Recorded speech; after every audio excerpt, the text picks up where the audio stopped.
Hi everyone, this is Neil from ratinghorses.com. Hope you're well today. This is a quick video basically explaining how I personally use the ratings and the algorithms and basically the whole package, which is ratinghorses.com. As you can see from the screen in front of you, I've got the spreadsheet open. Today is Thursday the 29th of August, and I'm just going to quickly go through a few criteria which I use to find potential selections and value bets each day. Now, of course, everybody is different. A lot of people would like to find consistent winners at maybe shorter prices. Some people are quite happy with a 10 to 15% win strike rate, but look for big each way value. I think it's all about finding a happy medium. But the one thing I have learned in being in this game for over 30 years is the only way you will beat the bookmaker in the long term is by looking for value and looking for that edge on the bookmaker. Now, value can come in all sorts of shapes and sizes. I'm not talking 100 to shots here, 100 to 1 shots here. A horse that is odds on of 8 to 13, 10 to 11, something like that, still may be classed as value if you believe that horse should be shorter in price. That is gaining an edge on the bookmaker.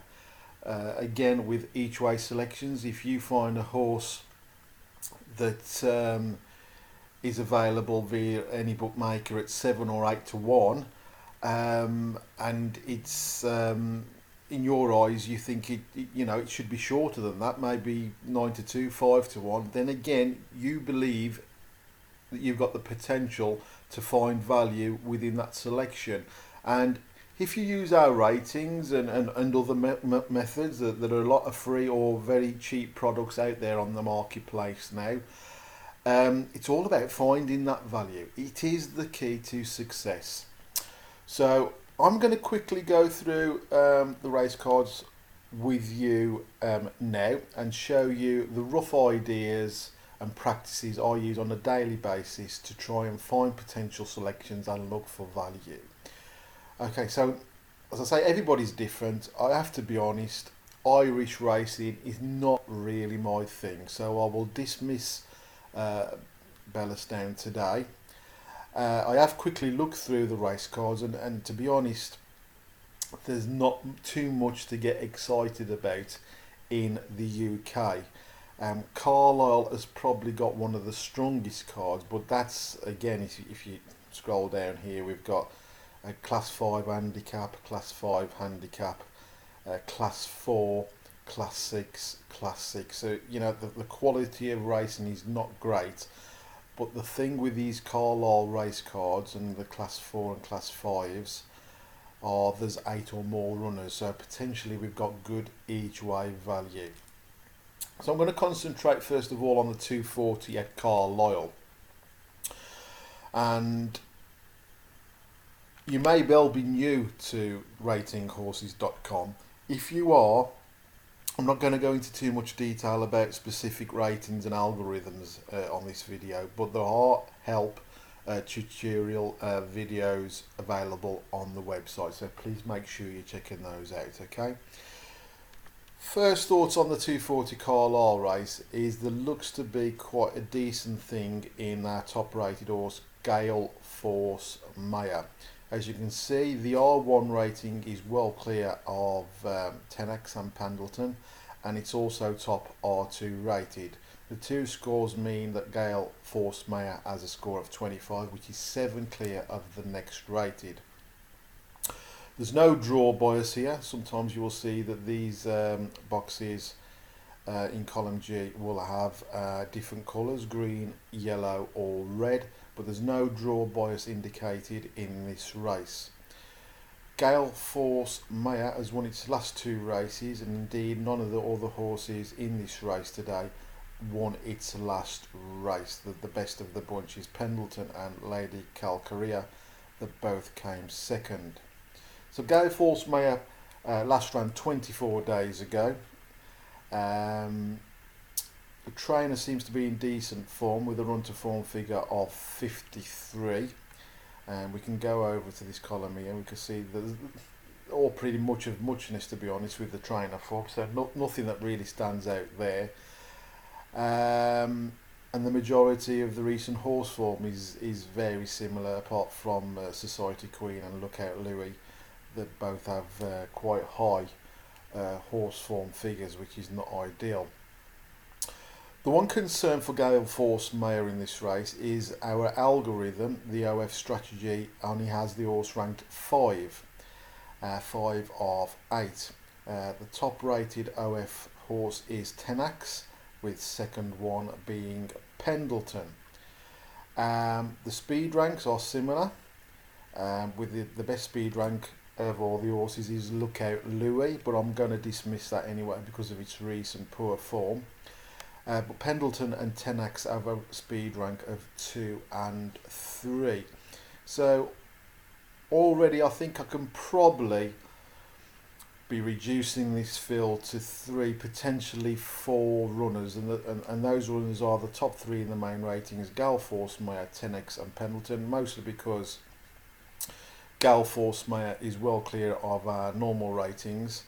Second and third rating Tenax and Pendleton have good OF rank of 1 and 2 and good decent speed ranks of 2 and 3. But although the top rated horse hasn't got the best OF strategy, as we can see from the ratings, that there's not that much in the ratings. Okay, so Tenax has got a score of 9.5, Gale Force Mayor has a rating of -1.5, so there's only 11 difference in the rating, and that is not an awful lot to get too concerned about. Going over to the power rating, again the trend pretty much continues, with Pendleton being top power rating, Tenax second and Gale Force Mayor third. I want to go and have a look at the official ratings. As we can see, Gale Force Mayor has won its last 2 runs, and we can see that from a rating of 68, the horse last time out won of 74, so it was risen £6, and of course it wasn't enough to stop the horse from winning last time, and now Gale Force Mayor is off 77, so a big jump of £6 for its last run, but it wasn't enough to stop the horse from winning, and it's up another £3 today. If we look at the other horses, Tenax has finished 3rd, 2nd and 5th in its last 3 runs, and the official ratings have stayed pretty steady of 85, 84, 85, and today it's off 85 again. Pendleton has finished 5th, 2nd and 2nd in its last 3 runs. 3 runs ago was off 82, finishing 5th. Then it was dropped £2 to 80 when it finished 2nd. Risen again £2 by the handicapper last time out, and again finished 2nd off 82, and it's off 82 again today. I want to continue and move across to the trainer form. Again, nothing that really stands out. None of the trainers are pulling any trees up, apart from maybe Society Queen, has had Richard Fahey has had 16 winners from the last 96 over the last 14 days, so that's got a 17% win strike rate. 2 things that stick out here, obviously from the same trainer, Tim Easterby, has had 14 winners from 107 runs in the last 14 days, and if you were backing those selections to £1 stake to SP, you would be showing a profit of £48. But everything else is a negative. Jockey strike rate, again nothing that really stands out. If you'd followed all Duran Fentiman's latest rides, which he's had 22 in the last 14 days. Of 4 of those have won. You will be showing a £13.50 profit to £1 stakes at SP. And the same with Ben Curtis, who has had 4 winners from 48 rides in the last 14 days with a strike rate of 8% and a £1 profit of £15.25 to £1 stakes to SP. So nothing really sticking out there as far as I'm concerned. So it's basically all going to be about the price and finding value. I am going to concentrate on the top 3 horses here. There's nothing else that really sticking out. I was potentially looking at Lookout Louis because he's got a decent OS strategy rank of 3. Speed figure is ranked first, but the power rating and anything else is not really standing out to me. So I'm looking at Gale Force Mayor, Tenax and Pendleton.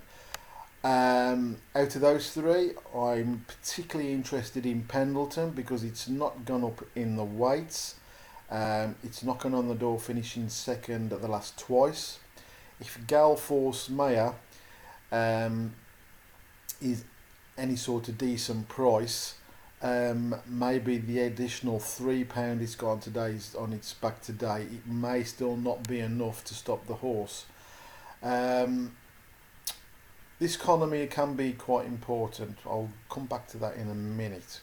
Column Y, our odds. I potentially thinking that if I can get, looking at the data that I've got, and this comes from experience, and you will get to this stage as well, is if I can get Gale Force Mayor at a price of 2 to 1 or bigger, I think that could be a potential bet. As for Pendleton, I'm probably looking to wanting to get around 3 to 1 or bigger. If I can get that, potentially I could back both selections, both horses at same stakes, and if one of them wins, I lock in a profit. So for me, Gale Force Mayor 2 to 1 or bigger for me, and Pendleton 3 to 1 or bigger. Going back to the hour odds column here, this is in decimals.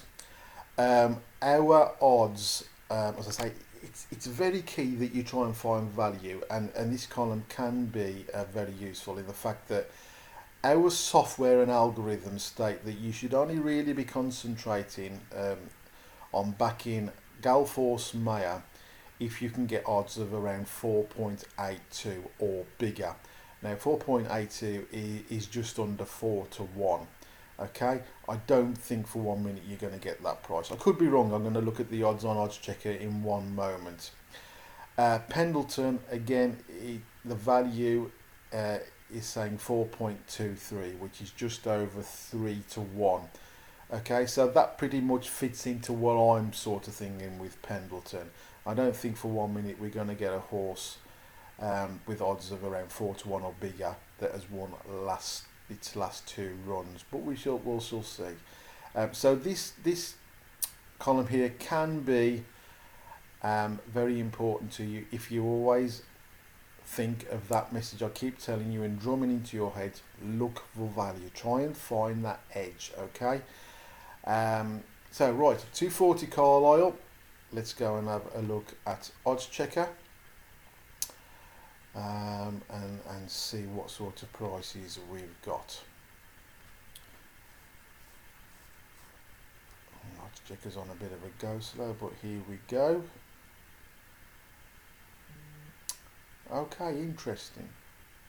Well, as you can remember, I said if I could get 2 to 1 or bigger on Gale Force Mayor, that would be a potential bet for me. I would ideally be looking for 3 to 1 or bigger with Pendleton, and as you can see, the best price available is 2 to 1 across the board. There's a few non-runners in this race, which I was completely unaware of. So there's only 5 now go to the post, and that is probably one of the reasons why Pendleton is shorter than what I thought would be. In fact, the 3 that we narrow the field down to are the top 3 in the betting. Okay, because of the non-runners, I think what I would be happy to do is back both Galforce at 2-1 and Pendleton at 2-1. If one of those horses wins, we lock in a 1 point profit. So basically, let's say you were working at £10 stakes, £10 on Galforce Mare at 2-1, £10 win on Pendleton at 2-1. If one of those horses wins, your returns would be £30, which would lock in a £10 profit after we deduct our £20 in total stakes. Okay, so I think that's probably the way that I would be looking to invest in the 240 Carlisle race. Let's go back to the spreadsheet. As you can see there, the top three in our ratings are the top three in the betting, although there are now three non-runners. In fact, I've dribbled on quite a lot there, so what I'm going to do is leave that there for today. I was planning on looking for a couple of selections, but we have found a couple of selections, albeit in the same race.